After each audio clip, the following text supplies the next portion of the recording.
My channel. ಇವತ್ತು ಒಂದು ಬ್ಯಾಗ್ನ unboxing ಮಾಡ್ತಾ ಇದ್ದೀನಿ. ಇದು ಎಷ್ಟೋ ದಿವಸದಿಂದ ವೆಯ್ಟ್ ಮಾಡ್ತಿದ್ದೆ ಇದನ್ನು ತಗೋಬೇಕು ಅಂತ. ಒಂದೊಂದ್ಸಲಿ ಅದೇ ಯಾವುದೋ ಬೇರೆ ಬ್ಯಾಗ್ ತಗೊಂಡ್ಬರ್ತಿದ್ದೆ. ಬಟ್ ಈ ಸಲ ನನಗೆ ಇಷ್ಟವಾದ ಬ್ಯಾಗ್ನ ತಗೊಂಡು ಬಂದಿದ್ದೀನಿ. ನನ್ನ ಫೇವ್ರೆಟ್ ಬ್ಯಾಗು.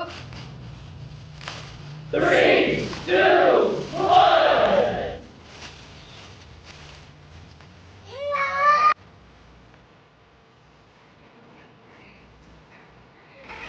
ಎಷ್ಟು ದಿವಸದಿಂದ ಕಾಯ್ತಾ ಇದೆ ಗೊತ್ತಾ ಈ ಬ್ಯಾಗ್ ತಗೊಳ್ಳೋದಿಕ್ಕೆ. ಇವತ್ತು ಕಾಲ ಕೂಡ ಬಂತು. Very nice. ಒಳಗಡೆ ನೋಡಿ, ಒಳಗಡೆ ಹಿಂಗಿದೆ. ಪೆನ್ ಎಲ್ಲ ಇಟ್ಕೊಳ್ಳೋಕ್ಕೆಲ್ಲ ಜಾಗ ಕೊಟ್ಟಿದ್ದಾರೆ. ಇಲ್ಲಿ ಲ್ಯಾಪ್ಟಾಪ್ ಇಡೋದಕ್ಕೆ ಜಾಗ ಇದೆ. ಕ್ವಾಲಿಟಿ ತುಂಬ ಚೆನ್ನಾಗಿದೆ. ನಾನು ಫ್ಲಿಪ್ಕಾರ್ಟಲ್ಲಿ ತಗೊಂಡಿದ್ದು, ತುಂಬ ಚೆನ್ನಾಗಿದೆ.